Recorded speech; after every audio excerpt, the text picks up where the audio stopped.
بسم اللہ الرحمن الرحیم۔ تمام ناظرین کو اسلامک پوائنٹ میں خوش آمدید اور خلوص بھرا سلام۔ یہ واقعہ ہے دو عورتوں کا اور فقیر کا۔ ایک بزرگ ہیں، ان کا نام ہاشم رحمۃ اللہ علیہ، وہ کہتے ہیں میں سفر میں تھا تو میں ایک خیمے میں اترا، مجھے بھوک لگی ہوئی تھی۔ اس خیمے میں ایک عورت بیٹھی ہوئی تھی، میں نے کہا کہ بہن بھوک لگی ہے، کھانا مل جائے گا؟ کہنے لگی کہ میں مسافروں کے لیے کھانا پکانے بیٹھی ہوں، جا اپنا راستہ لے۔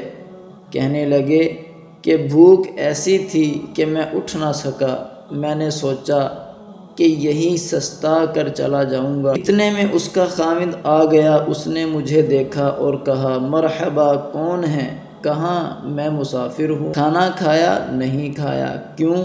مانگا تھا لیکن ملا نہیں۔ اس نے اپنی بیوی سے کہا ظالم، تو نے اسے کھانا ہی نہ کھلایا۔ اس نے کہا میں کوئی مسافروں کے لیے بیٹھی ہوں، مسافروں کو کھانا کھلا کھلا کر اپنا گھر خالی کر لوں؟ ایسی بد اخلاقی میں خاوند نے بیوی سے کوئی بدتمیزی نہیں کی، کہا کہ اللہ تجھے ہدایت دے۔ آپ صلی اللہ علیہ وسلم نے فرمایا کہ بہترین مرد وہ ہے جو بیوی کے ساتھ اچھا سلوک کرے۔ انہوں نے کہا اچھا، تو اپنا گھر بھر لے۔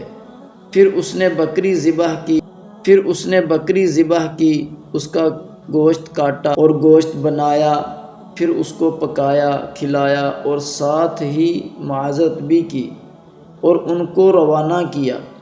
چلتے چلتے آگے ایک جگہ پہنچی، اگلی منزل پر بھی ایک خیمہ آیا، وہاں پڑاؤ ڈالا تو ایک خاتون بیٹھی تھی۔ کہا بہن مسافر ہوں، کھانا مل جائے گا؟ اس نے کہا مرحبا، اللہ کی رحمت آ گئی، اللہ کی برکت آ گئی۔ تو اس خاتون نے کہا ماشاءاللہ، مہمان آ گیا، برکت آ گئی۔ جلدی سے بکری ذبح کی، پکائی اور پکا کر اس کے سامنے رکھی تو اس پر اس کا خاوند آ گیا۔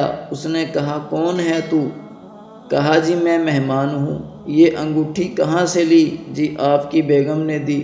تو اس نے اپنی بیگم پر چڑھائی کر دی، تجھے شرم نہیں آتی؟ مہمانوں کو کھلا کر میرا گھر خالی کر دے گی؟ تو ان کو ہنسی آ گئی، زور سے قہقہہ لگایا تو وہ کہنے لگا کیوں ہنستے ہو؟